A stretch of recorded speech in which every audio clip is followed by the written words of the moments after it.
Good evening. This is a call to order for the September 8th, 2025 City of Canal, Winchester Planning and Zoning meeting. Mr. Deeds, roll call, please. Mr. Donahue? Here. Ms. McDonald? Here. Mr. Cosgrove? Here. Mr. Ritchie? Here. Mr. Wolfendaler? Here. And Ms. Gooden is not here this evening. So motion to excuse Ms. Gooden? So moved. Second. Motion made by Mr. Paulsgrove, second by Ms. McDonald. Roll call, please. Mr. Donahue? Yes. Ms. McDonald? Yes. Mr. Cosgrove? Yes. Mr. Ritchie? Yes. Mr. Wolfendaler? Yes. And Mr. Deeds, yes. Now we'll need approval of the minutes from the August 11th, 2025 meeting. So moved? Second. A motion made by Mr. Deeds, second by Ms. McDonald. Any further discussion? Roll call, please. Mr. Donahue? Yes. Ms. McDonald? Yes. Mr. Cosgrove? Yes. Mr. Ritchie? Abstain. Mr. Wolfendaler? Yes. And Mr. Deeds, yes.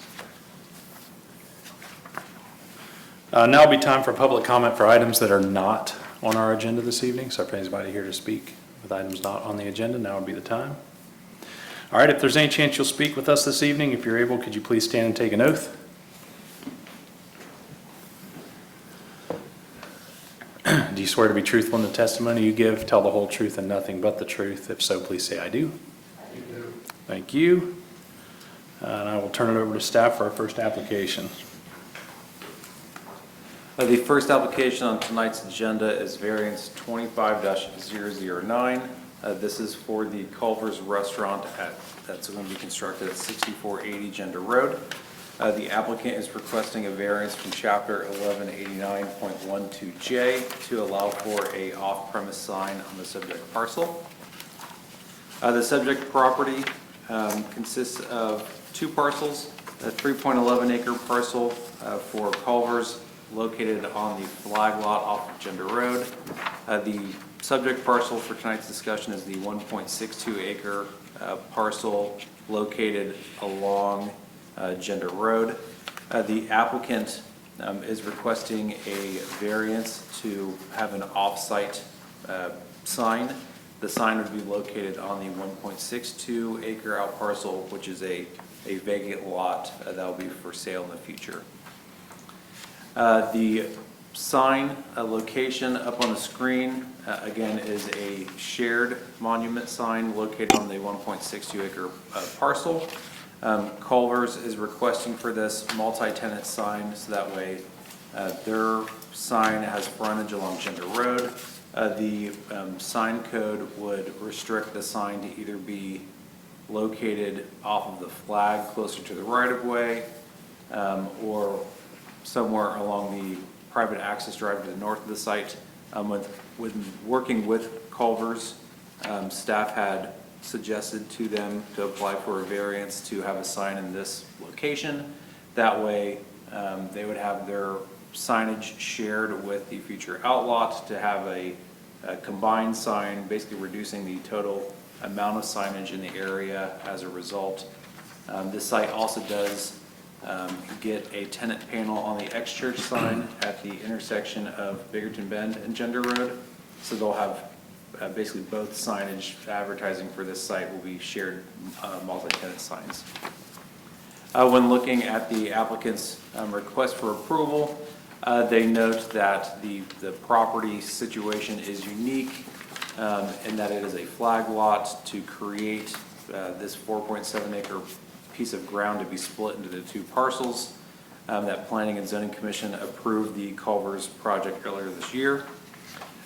Noting here that the special conditions, none are exist as a result of actions of the applicant, again, mainly based off of the shape of the property that has been provided for them.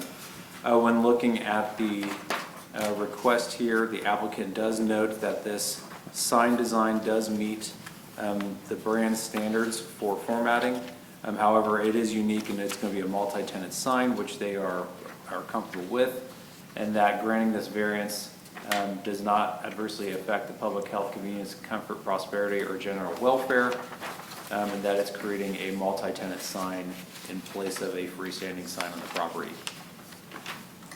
When looking at the designs for the freestanding sign, the applicant is showing this is going to be 30 feet away from Gender Road. It's at 10 foot tall, 6 foot wide, with a total display area under 48 square feet. The sign does meet the standards set forth in the zoning code for a complex identification sign. Staff even noted to the applicant that it could be closer to Gender Road based off our sign code if they wanted it to be, that the 30-foot setback was in excess of the minimum setbacks required. That was just a choice from the applicant's end. When looking at the design, they're looking to have a stone base to match some of the design elements on the building with a blue metal background. The Culver's lettering would be pushed through acrylic lettering, and then it'll be internally illuminated. The tenant panel at the bottom will be a blank panel for now. I talked with the sign vendor. It's not to display tenant TBD on it. It's just for informational purposes for tonight's meeting. But that the internal wiring will be set up where the tenant that goes in its place would put in an opaque face with push-through acrylic lettering to match the design for the main signage, so it looks a little more seamless than the example up on the screen. Staff is recommending that VA 25009 be approved with the following conditions. One, that this installation of the complex identification sign shall prohibit any other monument sign from being installed on either the 3.11 acre out parcel, which is Culver's, or the vacant 1.62 acre out parcel in front. And that the proposed complex identification sign shall be constructed with a neutral background color, either a shade of white, tan, or gray. Just when looking at the sign design here, it's going to be a little hard for a tenant for the bottom panel to have something that looks seamless with the blue background color choice, so to try to make it a little more neutral. Staff has talked to the applicant about both the conditions, and they did not seem concerned about either prior to this meeting. Thank you, Mr. Moore. Any questions for staff? Anything the applicant wishes to add? The applicant's present. Good evening. I'm Trey Watts with Springfield Sign, based out of Springfield, Missouri. Address is 4825 East Kearney, Springfield, Missouri. I represent Culver's Franchising, and then Jake Hammond, who is going to be the owner-operator of this location coming to your town. Appreciate Andrew's worked with my staff, and appreciate he's been very helpful throughout the process. I'm here to answer any technical questions you may have. I feel Andrew really hit all the points of why we're requesting this.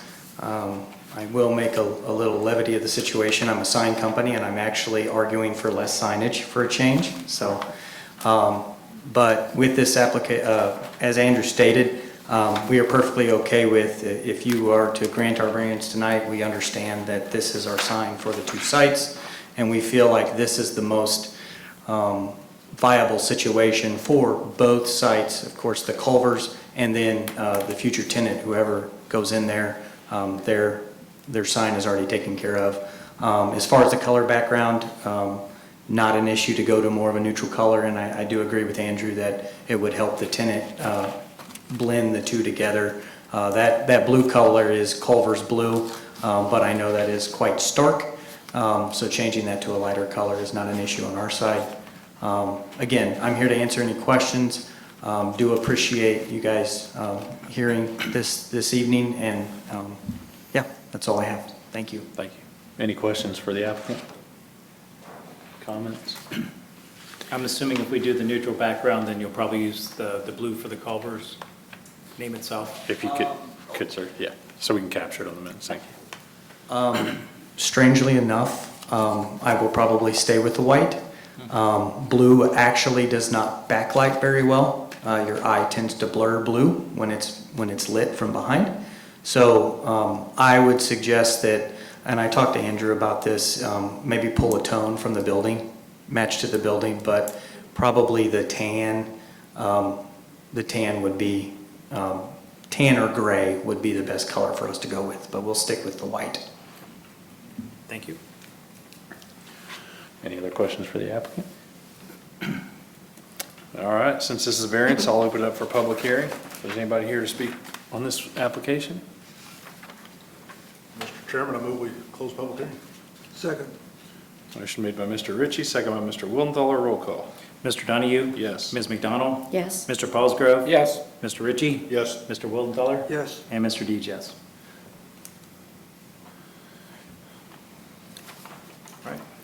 I'll make a motion that we approve VA-25-009 as presented with the two stated staff recommendations attached to that motion. Second. Motion made by Ms. McDonald, second by Mr. Paulsgrove. Any further discussion? Roll call, please. Mr. Donahue? Yes. Ms. McDonald? Yes. Mr. Paulsgrove? Yes. Mr. Ritchie? Yes. And Mr. Wildenthaler? Yes. Variance is approved. The next application for tonight's agenda is variance 25-010. The location is 96 East Columbus Street. The request this evening is a variance from chapter 1195.04A and 1195.04E to allow for a gazebo to be within 10 feet of the house. This subject property sits in the Old Town Single Family Zoning District on Columbus Street, which is on the National Register of Historic Places. All surrounding properties consist of single-family dwellings in the historic district and are part of the Old Town Overlay District guided by the Landmarks Commission. The property contains a single-family dwelling. The single-family dwelling also features a detached garage that was likely built around the same time, just catty-corner to the back of the home. In July of 2025, the property owner received approval from the Landmarks Commission for the 12-by-10 gazebo that had already been constructed within the rear yard. During that meeting, it was noted that a variance would be needed for the request for a second accessory building, as the garage is the first. Also, the gazebo does not meet the 10-foot setback requirement from the home, as it was installed 5 feet away from the subject property. The Landmarks Commission requested the variance be approved as presented, but asked the applicant to explore attaching the gazebo to the building, attach the building to the house to remove the variances need. When looking at different options with the property owner, the applicant noted that due to the size of the gazebo and the placement of windows and other elements on the home, that attaching it to the home would actually block some of the windows or trim features, and so is requesting for the variance as it was installed. When looking at the criteria for approval, the applicant's responses are on the screen, but staff reviewed this, noting that special circumstances or conditions for the historic district exist, as many homes in the historic district have multiple structures on the property. The applicant has positioned the gazebo on the existing patio space and is requesting a variance from the 10-foot setback requirement. The literal interpretation of the zoning code would require the gazebo to be physically constructed onto the home to remove the second accessory dwelling status. Again, given the gazebo and the raised first floor heights of the subject home, that the location of the property attaching it is more challenging. In addition, this property is located in the special flood hazard area, so attaching the structure to the home is less ideal than having it be a freestanding structure that is totally independent from a flood zone permit regulation. That the special conditions and circumstances, in this case, do result from the applicant. The structure was placed on the property prior to getting any permits from the city, again resulting in the variance requests after it was constructed. That granting this variance would permit the accessory building to sit closer to the home than the 10-foot minimum setback required by the zoning code. The applicant does note that the gazebo is approximately 5 feet from the dwelling currently. Granting of this variance does not adversely affect the public. This project has the improvement placed in the rear of the property within the fenced-in yard, and that granting this variance does not put the property to better economic use or change the existing single-family use of the property. So staff is recommending VA 25-010 be approved as presented. Questions for staff? So I just have one, just for my own clarification. So this was built prior to this board's approval and the historic board's approval? That's correct. Okay. Staff was communicating with the applicant on another matter for Landmarks Commission. Went to the house to take some photos to further that discussion and saw the gazebo in the rear yard. Went back and looked at some historical imagery and saw that it was erected earlier this year. Informed the applicant that they needed to get landmarks approval for the structure and planning and zoning for the number of structures. During the landmark submittal, the plot plan was provided showing the setbacks, which has created the second variance request. Okay, thank you. Any other questions for staff? Is the applicant present? Ma'am, is there anything you wish to add? No, just that, in speaking with Andrew, I understand I went about this the wrong way, and I should have sought approval from the Landmarks Commission and the zoning board first, so I take full accountability for that. And I'm sorry, what's the other variance that you're mentioning? So the first is from section A of 1195. That is for a property, you only have one accessory. Oh, accessory use. structure, okay.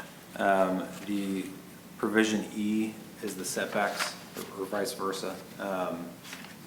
The setback for an accessory structure is 10 feet away from a dwelling. Okay.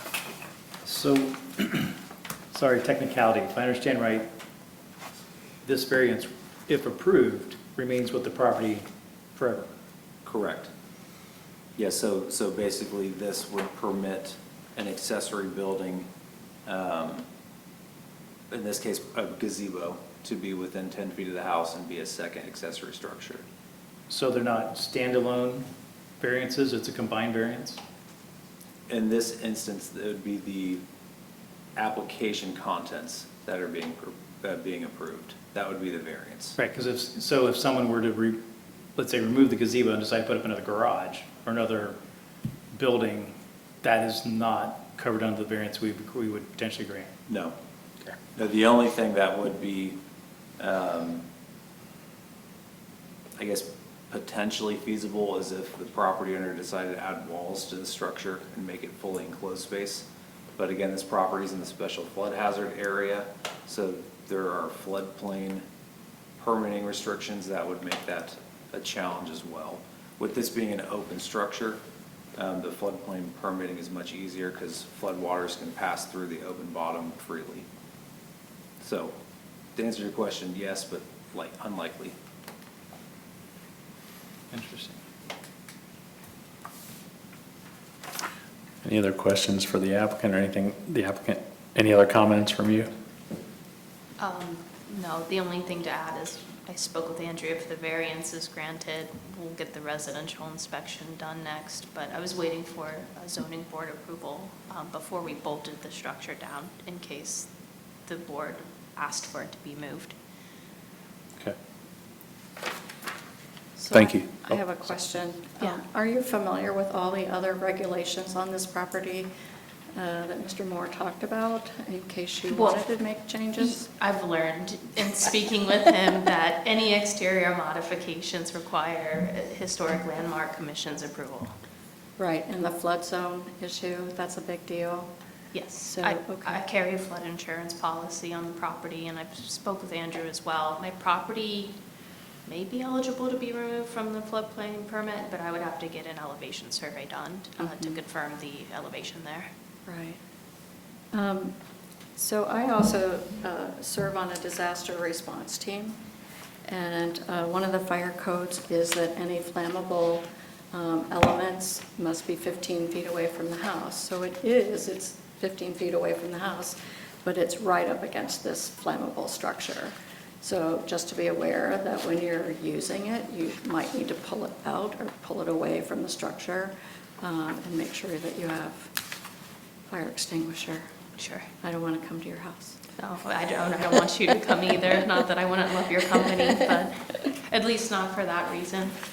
Yeah. Thank you. Thank you. Any other questions for the applicant or staff? No.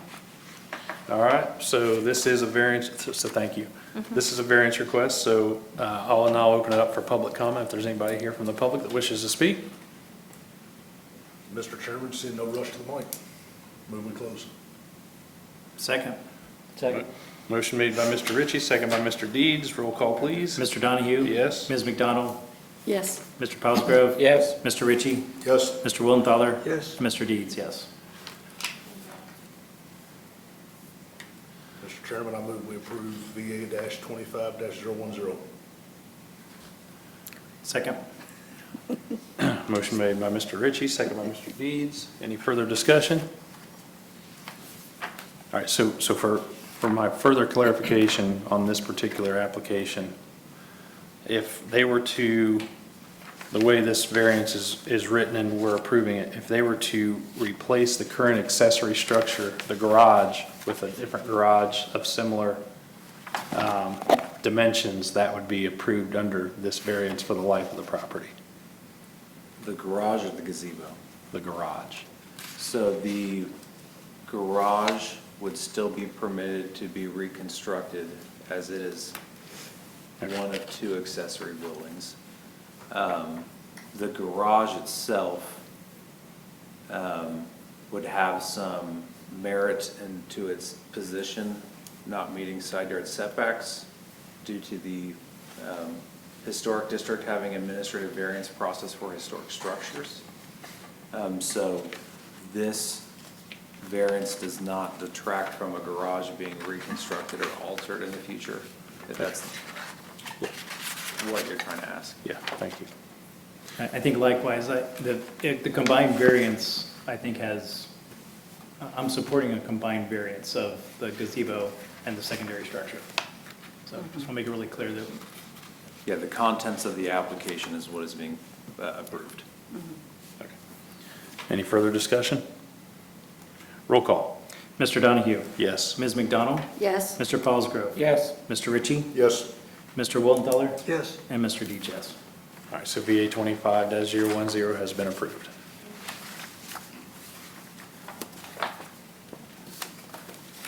The next variance on tonight's agenda is VA 25-011. The address is 7296 Porter Drive. The request this evening is a variance from chapter 1157.04A2 to exceed the maximum 30% lot coverage for the residential home. The subject property is approximately 11,259 square feet. It is zoned PUD in the Villages of Westchester community. Surrounding properties to the north, south, and west are all within the Villages of Westchester neighborhood.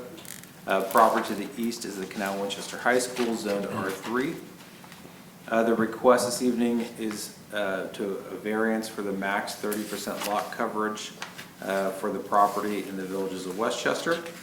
Again, the property contains an existing 11,259 square foot lot with a single-family home of 2,781 square feet. When looking at the applicant's submittal here, they did a really good job covering it for your reference. Back in 2024, the applicant hired a contractor to do work for a pavilion and patio behind the house. That project itself took the property from 25% lot coverage to a 33% lot coverage. The project did not have any permits pulled prior to its work being done. The property owner ended up having some issues with the construction, reached out to the city staff, figured out the hard way there were no permits pulled from the contractor, and we went to rectify it to get our building inspector out to make sure the pavilion, which was an addition onto the home, was constructed correctly. During that time, the lot coverage calculation was not done, so it never went before the Planning and Zoning Commission, as it was trying to keep water from entering the property owner's home as the primary goal of pulling the permitting. This year, the applicant is looking to install an in-ground pool in the rear yard. When talking with the pool contractor, different contractor, they pulled permits with the city that staff had noted would result in a 38% lot coverage with that project. That discovery had staff go back and look to see what the project the previous year created, which was the 33%. Staff had noted to the applicant that the project that was done previously exceeded lot coverage and necessitated a variance request. The applicant had some discussion on how to modify that existing project to bring the lot coverage down. That way they could still potentially install an in-ground pool and keep the lot coverage about the same as what it was last year. So that's a quick synopsis of what this table is showing. The applicant did a really good job showing photos here. On the left-hand side, this screen here shows what the 2024 project looks like. This is a before shot here in this corner, showing what the improvements last year, which brought it up to 33% lot coverage. As part of that plan, the applicant is looking to remove an area of concrete that was done last year, approximately 245 square feet, to bring the square footage down for the proposed project. This new proposal for the pool, again, puts it at 34%, which, when it's complete, which is 4%, that's more than permitted. When looking at prior variances that have been approved in the villages of Winchester, staff had noted that there are 4 for swimming pool lot coverage that have been approved in the villages of Winchester specifically since 2016, and that this application is within the range of those percentage increases that have been approved in the past. The applicant notes their special, notes their criteria here for approval that's in your packet. And with the proposed pool project being consistent with other variances approved by the Planning and Zoning Commission, staff is recommending VA 25-011 be approved as presented. Questions for staff? Anything the applicant wishes to add? Any questions by the commission for the applicant?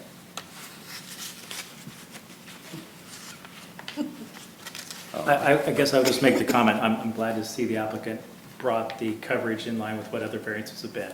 So, I mean, it seems like we oftentimes get variances and it keeps stretching, so I do appreciate trying to keep them within the bounds of the others, so that's very helpful, so thank you. Yeah, part of the discussion with the applicant to do so, thinking creatively on how to reduce things. One of the thoughts that they're exploring that doesn't violate any of the lot coverage, but again, is an example of that creativity to get your yard to function for what you want, is they're exploring the idea of turfing a portion of the rear yard. That way they have some kind of untrackable material to get debris from getting in the pool. I checked with our city staff and there's no concerns with doing anything like that. Again, that creativity was really tried on this application, so I will note that for the commission. Great. Any other questions or comments? All right, so this is a variance, so I'll open up for public comment. Anybody here from the public wishes to speak on this variance? Mr. Chairman, I move we close. Second. Motion made by Mr. Ritchie, second by Mr. Paulsgrove. Roll call. Mr. Donahue? Yes. Ms. McDonald? Yes. Mr. Paulsgrove? Yes. Mr. Ritchie? Yes. Mr. Wildenthaler? Yes. And Mr. Dietz, yes. I make a motion that we approve VA-25-011 as presented. Second. Motion made by Ms. McDonald, second by Mr. Ritchie. Any further discussion?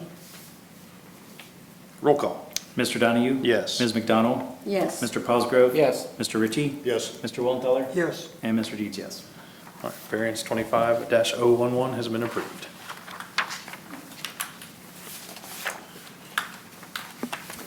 The next item on tonight's agenda is Site Development Plan 25-007.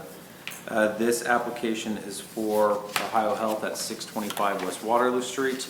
The applicant this evening is requesting approval for facade alterations that were done to the facility. Ohio Health was recently completed construction has opened up their facility for occupancy. The applicant is here this evening to request approval for some exterior facade alterations that were performed to the 40,000 square foot medical office building and emergency department. The alterations to the building were discovered during a final site inspection in July when city staff went out to the property to walk it for final occupancy. Just to kind of elaborate more on that, when a project gets completed, city staff and its technical review committee, we actually physically visit every single commercial and industrial site. We walk it, we make sure that the civil engineering drawings have been followed. We inspect all the public utilities, and then we do a final zoning overview to make sure all the commitments from the Planning and Zoning Commission have been done as part of that walkthrough. Nobody's perfect, so we typically come up with a punch list noting, there's some concrete that needs to be removed from an overspill area, some dead landscaping needs to be replaced. So that was the exercise that was done with Ohio Health to create that punch list for the closeout of the project. When looking at the building, staff brought the exterior renderings for the facility, again, just to review the building facade colors, materials, placements. The plans that were approved, I should say 23007, apologize, are up on the screen. Two of the items that caught staff's attention is on the main entryway on the south corner of the building. There were programmed 3 architectural sunshades, one on each floor of that elevation that lit up the glass. Those were not present during the walkthrough. And then also the material cut sheets showed that the water band table and then all the lintels above the windows was to be a cast stone, and up on the site was a buff brick pattern material. Staff had reached out to the applicant, noted that there had been some changes that were made to the building, made that a part of the punch list for items to get corrected for final occupancy. The applicant and their architect reached out, informed staff that there was an error on their end, that these changes had been made during some value engineering exercises at the beginning stages of the project, and is asking Planning and Zoning Commission to approve those changes as installed on the building. When looking at the comparison of the two, I'm going to leave kind of this on the screen for a moment here. On the left is what was approved by the Planning and Zoning Commission. On the right is the modification the applicant is seeking approval for. The commercial development standards for the subject property have the requirements that exterior walls be composed of 80% natural material with brick or stone as the predominant material. The site further requires that the building be a predominant Glengarry Ravenna red brick to match the rest of the Waterloo Crossing Shopping Center. The design changes for the cast stone lintels and water table band to a secondary brick color still do meet the requirements of Chapter 1199. And that the commercial development standards require the building to have four-sided architecture. Those four-sided architecture requirements are also complemented by every 100 feet of elevation width. And each side and rear elevation must have 2 design elements, while the front must have 3. This omission of the architectural sunshades does not create any deficiencies in the number of minimum required architectural elements by Chapter 1199. When looking at the applicant's submittal here, staff had asked them if the brick material could be removed and replaced with a stone material that matched the approvals. The applicant did a exercise here showing in doing so there is a risk of water intrusion to the building by breaking some weather barriers that are architecturally built into that facade, and they have some details in your submittal that show that.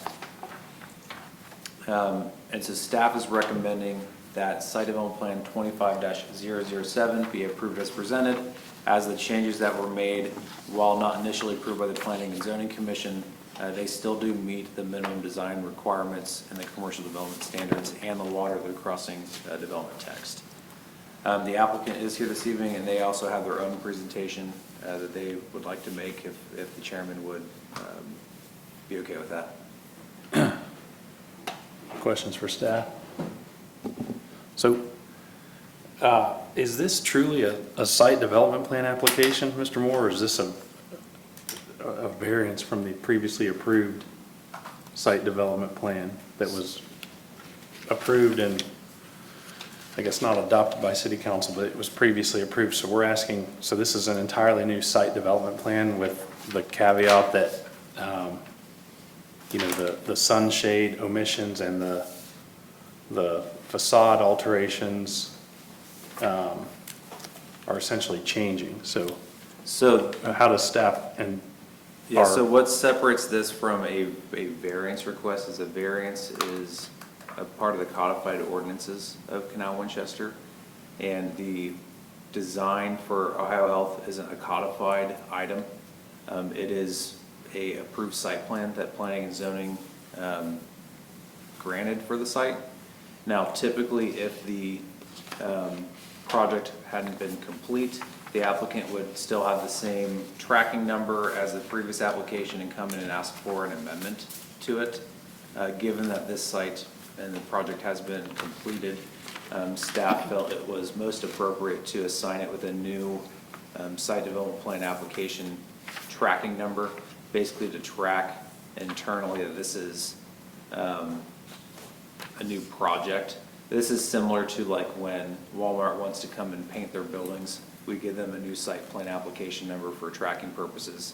That way it differentiates itself from the original applications. Okay, thank you. Any other questions for staff? At the moment. The applicant present? And then I have a clicker here if you guys need it. Yeah, I actually have this in case you have any questions, really. Andrew was very thorough. My name's Tammy Green with IKM, the architect on the project. So first, I want to say thank you, Andrew, for going through that in that level of detail. I don't know if my presentation is really necessary, but I'm here to answer any questions. Before we jump into questions, I think it's just most important to say that we truly understand that the reason we're here tonight asking for the approval of the deletion of the solar shading and the brick in place of stone for the lintels and the water table, because our design team, my design team, made a very big error in not understanding that we needed to ask for approval prior to the construction of this building.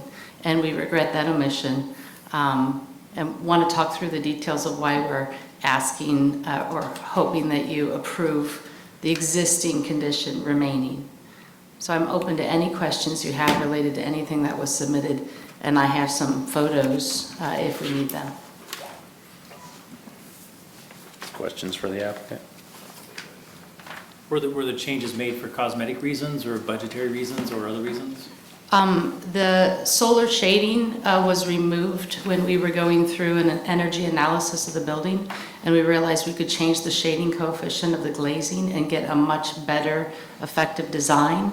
The solar shading was only at the entry. We also considered the fact that there's a very large canopy at the front entry, and that you really don't see the solar shading so much right behind it. Depending on perspective, even the middle one could be shielded. So the value that those elements brought, as well as making additional penetrations in the detail, were reasons why we deleted the solar shading. The brick has a floating, we can probably go to the detail. Let's see here.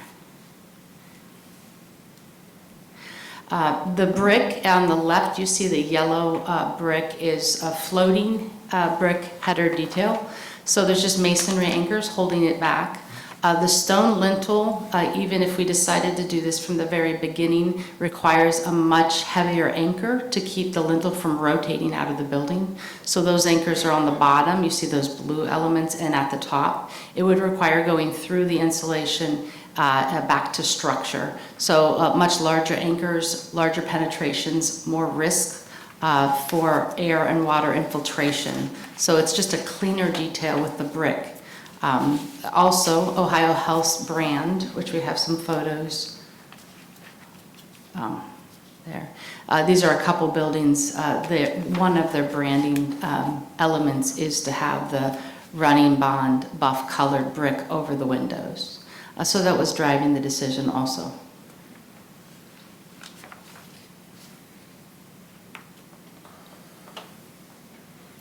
Any other questions for the applicant or comments? So wow. So I kind of understand. I think that the thing we have to be careful of is this doesn't set a precedent where other people can say, well, we're going to do this and come back with that and say, whoops, sorry. So is there something else that Ohio has considered doing, whether it's some kind of a landscaping or art or something like that to kind of do in its place to help kind of like, I don't want to say make amends, or at least just kind of complete the project from a... We haven't talked about that. I don't want to speak on behalf of Ohio Health without speaking to them And first, of course. I'm just one Yeah. member of the committee as well, just asking for something like that, but that's probably my biggest concern with. Yep, and I'll say, so it still meets the development text, which I think in my opinion is obviously satisfactory and good, but at the same time, you know, a project of this caliber, the 10 years I've been involved with this commission, you know, to this degree in terms of what it would mean if this wasn't approved by the commission is would be extremely costly to the applicant. Right. And while I think most would agree that this is an asset that, you know, we want in the community and will serve the community and for all those reasons, I do think something, you know, I don't know, the sunshade and the profile of the sunshade and what that means in the architecture above the entryways there. I don't know from a feasibility if it's, you know, if that can be modified to meet the original site development plan that was approved. You know, that to me seems like something that from a design standpoint would be much easier obviously than the other deviation here. So you know, again, I'm just one member of the commission as well, and just thinking that might be something that you know, the applicant could consider to kind of bring this more in line with what was originally approved. The concern with manipulating the building exterior is really the integrity of the panels that would have to we'd put a hole in. The structure wouldn't necessarily be there for the solar shading now. So we would have to tear a good amount of it out to build the backup to hold the solar shading. So there would be a drastic measure to do that. We would be compromising the integrity of that piece. If we could talk about something from a landscape perspective, that might be easier than putting holes in the existing building. Yeah, and again, look, I'm one member of the commission. I think the building looks great. It meets the development text for that area.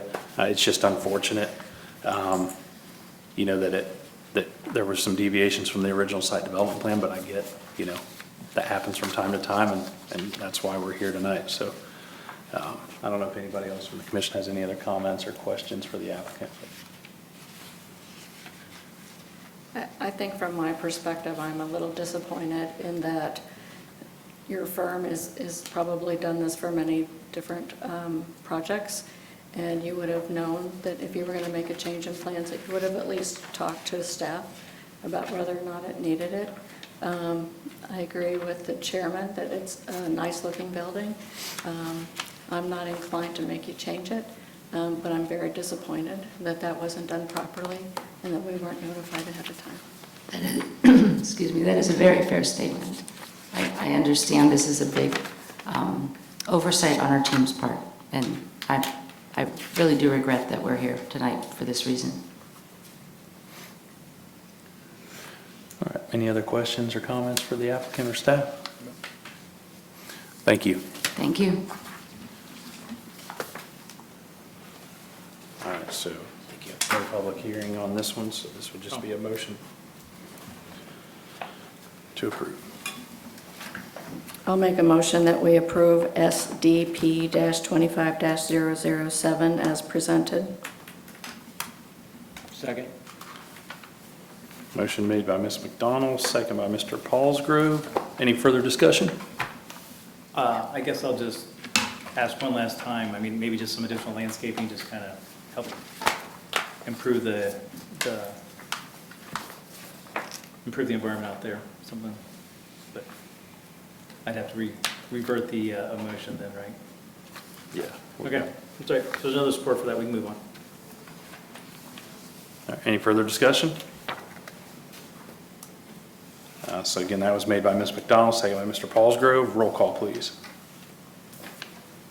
Mr. Donahue, Yes. Ms. McDonald, Yes. Mr. Paulsgrove, Yes. Mr. Ritchie, Yes. Mr. Wildenthaler, Yes, but hesitantly. and Mr. Deeds, I'm going to say no. All right, so SDP 25-007 has been approved.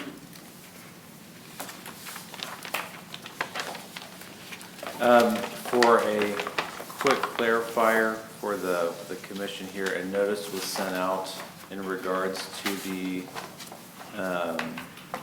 projects for the Canal Winchester High School. Sorry, my computer just froze on me here. That application has been tabled by the school's design team till the October meeting. So for, if you hear anybody that got the notice for the variance application or the heard about the site development plan or final development plan for that project, the schools are still working on some design details corrections. So they had pulled the application rather than bringing a incomplete plan for the Planning and Zoning Commission to look at this month. So that is forthcoming. The notice that went out was for the Performing Arts Center addition onto the school. It exceeds the 44-foot maximum height from a previous variance that was granted in the 90s for the school building. The Performing Arts Center does have a peak height of 50 feet to accommodate some of the internal logistics for the performing arts, sound equipment, lighting, curtains, you know, all that type of inside activity. But that is hopefully coming in October for your consideration. I was on the wrong PowerPoint, so I can't fast forward. Did they decide not to do the stadium renovations at the football field? They are still looking to do the stadium expansion. The expansion, I believe, was delayed due to equipment not arriving in time. That project manager is different than the project manager that is looking at doing the rest of the proposals. So it was a little bit of a challenge to try to get them to reflect the stadium stuff on their drawings when it doesn't exist, but I think we're getting them there, that way you guys can see the full scope. One of the items that the school needs to figure out is that where the overflow parking for the stadium is currently programmed to be where the softball field is. They're proposing to put the varsity baseball field there in a detention basin. So they need to show where a 500-car overflow lot will be somewhere on site. So it's just a logistical item that they need to work through, but they're getting some plans together. Staff has been reviewing them for a couple weeks now with them, so. Will there be a traffic study involved with that project? No, the project is not looking to increase any capacity. It is all programming for Okay. the existing student body. Any new business, Mr. Moore? Or was that new business? It was just really a old new business clarifier. I know I sent 48 letters out about the variance for the height a day before they pulled their application, so I'm sure those have made their way around town. But in case anybody at the Planning and Zoning Commission had questions about that, it has been tabled till October. I can't really tell the postman to stop delivering letters as soon as it gets in his hands, so. And slow as they are today, I arrived afterwards anyway, so. Yeah, I apologize to the commission for that. We have a deadline we have to hit the post office, so it meets the 10-day before the meeting notice. And the applicants canceled like on day 9 before the meeting, so it was not a good scenario, but they'll get a second letter in a couple weeks for the October meeting, so everybody will be re-reminded. Could there been something sent to the? I'm sorry, ma'am. Hold on. This is for us to, I don't have much else for old new business, other than that the zoning code steering committee, sorry to make you guys wait on the next kind of meeting. We're still working with the applicants, the consultants on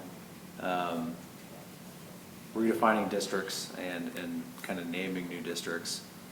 We are on our 3rd or 4th iteration with them. I'm hoping to have that worked out in the coming weeks. That way you all have homework to work on. But I don't think we're going to have our meeting here in 2 weeks like what was originally scheduled, so it might be pushed back sometime in October. But we'll keep you posted as those things. Is one of those items the lot coverage? Right, 'cause we had mentioned it a couple years ago. Yeah, we're looking at the definitions for accessory uses, accessory structures, setbacks for them, lot coverage for those items.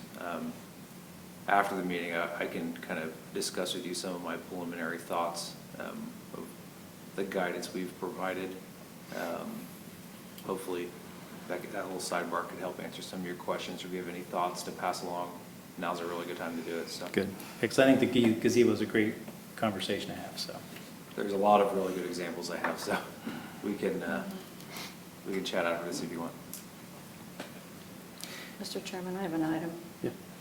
So all 3 of our applicants today came in after the fact, and I talked with Mr. Moore earlier about whether or not we have a penalty for coming to this commission and getting permits after the fact. In other municipalities in which I've worked, we always had a penalty of double the fee to do that, and I just wanted to throw that out to this commission to think about, because it might be something in the future to discourage people from just doing what they want to do and then coming back and saying sorry, because it can start to escalate, and it had in other municipalities that I worked in. And I think it's important that we are able to articulate what the requirements are for a permit and when you have to come back and ask for permission, and make sure that those are articulated to the applicant. But I also think I don't want it to start a precedent that we're going to start just after the fact approval of things, because I personally feel very backed into a corner where I have to approve something that's already done and it looks nice, and Yeah, rip it out. and tell them to rip it out. I'm not going to do that. So anyway, I just wanted to mention that to this commission for a later date.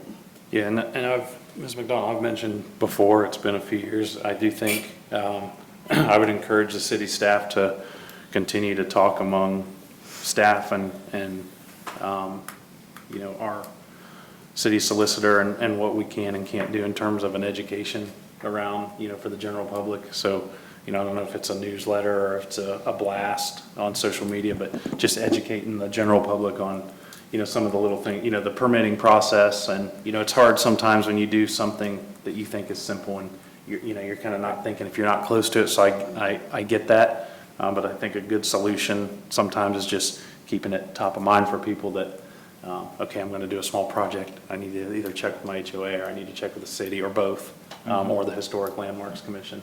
Yeah, I agree. I mean, I agree with that. I think it's probably a gray area. A lot of people think, well, gee, if I'm going to build a whole garage or carriage house, I'm going to need a permit. But gazebo, it's just a couple posts and a top to it. I can see where they kind of justify out. So. Yeah, and to answer some of your comments, we do have a penalty fee for building permits. If you start any project, residential, commercial, whatever, without a permit, your fees are doubled for that process. We don't have those fee doublings for administrative fees. So for like filing for a site development plan, a variance application. But we do have for the inspection component, because it does take more work on our inspectors to go in and try to uncover what has already been completed or partially completed. I believe every spring Hannah puts out something on Facebook about getting building permits for things around your property. It's probably a good time of year to have that blast again to remind people, you know, everything needs a permit more or less. You know, a new hot water heater is like a permit everywhere, and it's crazy how many we pull, but I guarantee you it's not touching how many get done. One of the challenges is definitely, you know, I will say from my own experience as a homeowner, you ask your contractor to pull the permit, you never see it. You never know if they did it or not. That process is extremely frustrating and infuriating for both a resident, a property owner, and, you know, staff, because we can't control what we don't know about, essentially. It is something I think, you know, that is getting better, but it's just hard to manage. It's really about chasing it and making it painful for the person that, you know, did the work. Because most of the time it's the contractor's fault, not the resident's fault, in my experience. Been pulling permits every single day with people throughout the city. But we will work on doing more communication with the residents on, you know, reach out if you have any questions about permitting. One idea that I could suggest is that in another city I worked in, we worked with the real estate agents that were primary, and we gave them brochures, and we said, please make sure that when you're selling a house, you give them this brochure so they understand, and that worked out really well. We have tried similar items, and even with our Landmarks Commission informing property owners when they sign their water bill that they're within the Landmarks District. That's something that the Landmarks Chairman asked if we could do. Okay. It has not changed anything. And primarily, our water bill system is set up where you pay every other month. So usually within the first 60 days of home ownership is when like a big change happens. And they may not have signed the water into their name until after that 60-day time frame. So we have a lot of that pops up from a Landmarks Commission as well. So I don't know the way to catch everybody or you know, do everything better, but we definitely try to be as friendly as a building department as possible so people aren't afraid to call us. So one step at a time. So the only other thing I have is, you know, pulling permits, and I'm going to continue to harp the pulling the illegal signs that pop up, I feel, daily around town in the right of way. I get it. It's election season, and people can have signs of any nature on their private property, but I counted 6 just on my way here that are in the right of way, right here in the Old Town District, that have been there for at least 5 days. So I would again encourage city staff to continue to pull and educate around those as well. And I know a lot of those are just national companies that come in and pay people to drop signs, but you know, there's various different signs in the right of way. You know, Gender Road, Groveport Road, and right here in the Old Town District as well. So It's definitely a very burdensome task for all of our departments to do it. That's Is it true. complaint driven, or if you see it, you yank it? So our street department knows that if they have the time while they're out doing their other activities, if they see something in the right of way, they are feel free to pull it. From a general consensus, they are on route-based systems on kind of the areas of the city they work in. So that's primarily why certain areas of the city they stay and they all disappear within like the next week. Their route has been modified. Myself and Lucas, we try to go out whenever we're out doing inspections. You know, we hit everything along our path, but really it is huge time item to browse the city every day and pull the signs that are out there. So we probably collect, I would say 30 or 40 a week. Can we have the community watch team do that as well? I feel free, all 6 of you here this evening can Start pulling signs. start pulling signs from the Well, public right of way. I don't think we're allowed to, right? The community watch is in the same realm as, the residents. They're not any They have no legal authority to do legal anything. authority. But public right of way is public That sounds right like of an way, so. ordinance. Do they I'll need give to you get a badge, you can go out there. Do they need to get a permit for their signage? We do not have any permits to permit temporary signage outside of a special event permit, which you are allowed to have up to 4, and they have to be posted on the property of the event. So, no, there is no permit process for those push-in style signs. Any other new business? Nope. Motion to adjourn. Second. Motion made by Mr. Deeds, second by Mr. Ritchie. Roll call. Mr. Donahue? Yes. Ms. McDonald? Yes. Mr. Paulsgrove? Yes. Mr. Ritchie? Yes. Mr. Wildenthaler? Yes. Mr. Deeds, yes. Timeout 8:01 PM.